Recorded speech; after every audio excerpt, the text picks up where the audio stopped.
Maka Rati Sanggarwati pun terketuk hatinya untuk berperan serta dalam pengganyangan narkoba. Tampak ia hadir sebagai pembicara di seputar penanggulangan narkoba bersama antara lain Henry Yosodiningrat yang dikenal sebagai pengacara yang sangat membenci narkoba hingga ia mendirikan sebuah gerakan bernama Granat, singkatan dari Gerakan Nasional Anti Narkotika.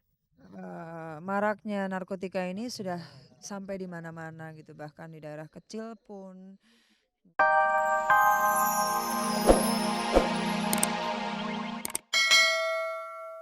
Sesuatu yang baru tuh gini, ada kita lihat perkembangan dunia. Jadi kita mungkin nggak hanya bisa bermain di satu sisi terus-menerus, kita harus juga toleran dengan sisi-sisi yang lain, yang artinya terus-menerus masuk juga ke kita. Nah itu yang harus kita antisipasi.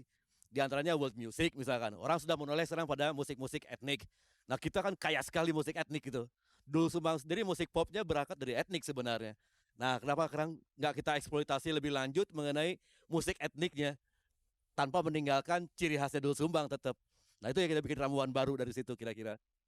Maka Dul Sumbang kini mempunyai banyak musisi yang pekerjaannya dibagi sesuai dengan pengelompokan musik. Alasannya, karena Dul Sumbang ingin memenuhi selera penonton yang memang berbeda-beda. Gue pengen bisa ketemu dengan semua orang ya gitu. Jadi kalau gue diundang sama orang yang butuh, oh gue pengen dulu sumbang nyanyi pakai peralatan mesin deh gitu. Nah, jadi gue punya grup yang memang khusus ngurusin mesin. Terus di samping itu juga kita bikin grup yang memang pakai band sama gamelan. Terus kita juga bikin yang dulu sumbang plus dulu sumbang band, hanya band aja. Terus ada juga satu yang mungkin kebutuhannya lebih lebih besar sesuai dengan keinginan makhluk luar angkasa tadi, Wawan Juanda. Jadi dia menginginkan gue ada juga satu saat konser dengan orkestra, ya. Orkestranya dari mana nggak tahu, tapi mungkin ke depan akan terjadi itu. Jadi gue bikin empat yayasan ini, Rem. Satu yayasan mesin, dua yayasan band, tiga yayasan gamelan, dan keempat adalah PT Orkestra. Itu aja. Hari Minggu lalu di Pantai Festival Ancol, lomba mirip bintang kabar-kabari kembali digelar setelah sebelumnya sukses di 3 kota, Bandung, Surabaya, dan Medan. Satu persatu peserta muncul, peserta yang merasa dirinya mirip dengan bintang-bintang terkenal. Yang ini mengaku dirinya mirip dengan Diki Wahyudi. Sedangkan perempuan baju biru ini yakin dirinya seperti Bella Safira. Dan yang ini semula kami kira ia akan mengaku mirip dengan Parto, tapi nyatanya ia lebih suka dibilang mirip Damsyik. Awak perkenalkan, nama awak Bakhtiar. Tapi ada orang mengimbau awak Datuk Maringgi. Lantas ini coba Anda tebak, mirip siapa dia? Peserta nomor 22, Jati Sudoyo mirip Doyo. Entah apa komentar Doyok di tahanan kalau ia menyaksikan orang ini.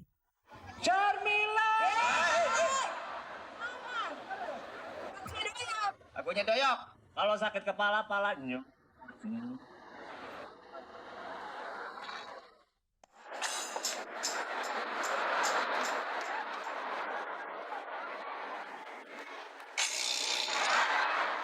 Dan yang ini astaga, berani benar ia mengaku mirip Dul Sumbang.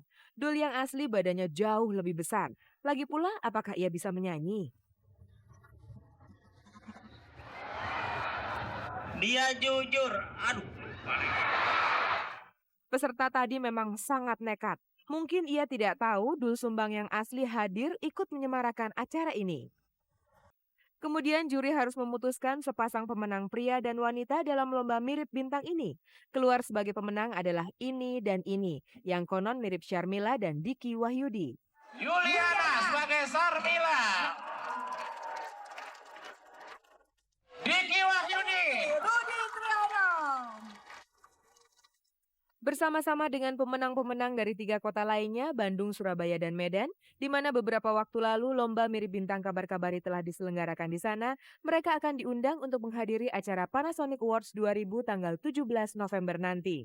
Narkoba, betapa seram ekspansinya. Konon menurut perhitungan sebuah LSM, di Jakarta saja terdapat 4, sekian juta orang yang bersentuhan dengan narkoba.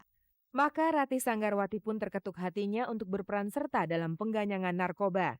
Tampak ia hadir sebagai pembicara di seputar penanggulangan narkoba bersama antara lain Henry Yosodiningrat yang dikenal sebagai pengacara yang sangat membenci narkoba hingga ia mendirikan sebuah gerakan bernama Granat, singkatan dari Gerakan Nasional Anti Narkotika.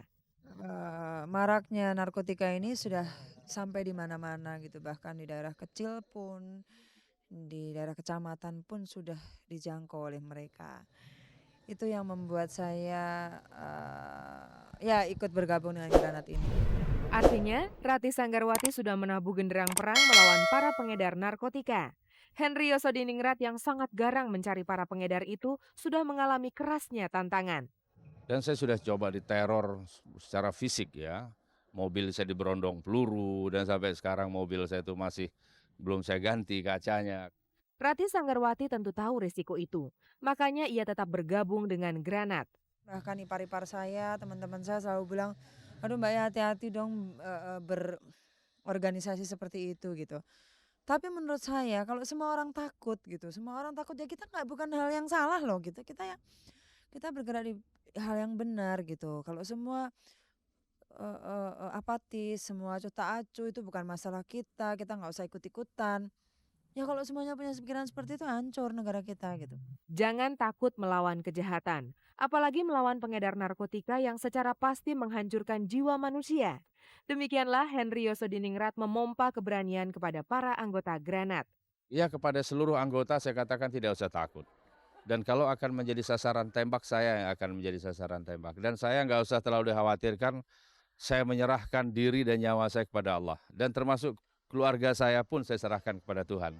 Jadi ya jangan coba-coba nakutin saya nggak takut untuk begitu. Karena saya katakan, saya hanya takut kepada Allah. Sudah mulai dicurigai narkotika juga bersarang di kalangan artis. Sementara multi level marketing dalam penjualan ini sudah dahsyat betul kan gitu loh.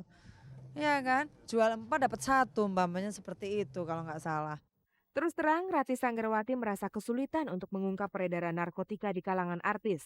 Mereka terlanjur tahu siapa Ratih. Susahnya kan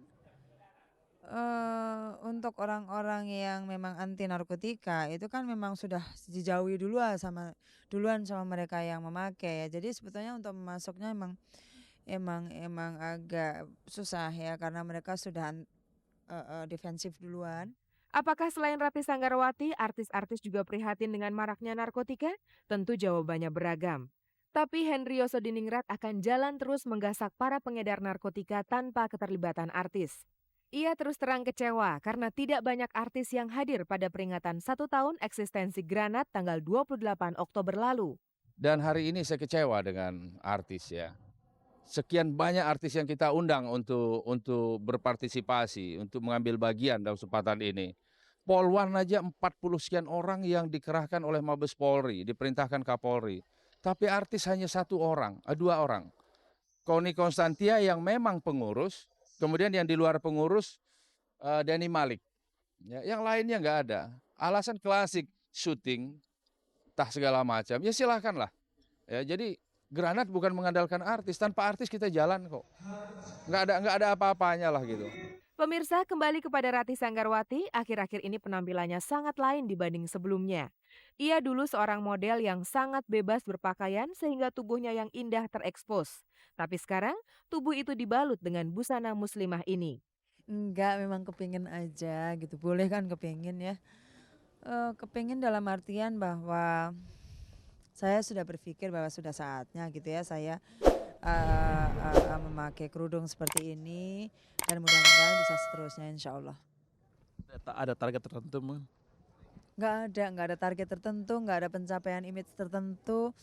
Kemudian saya memang dikontrak oleh salah satu kosmetik yang Islami, tetapi sebetulnya alasannya bukan satu-satunya itu saja gitu.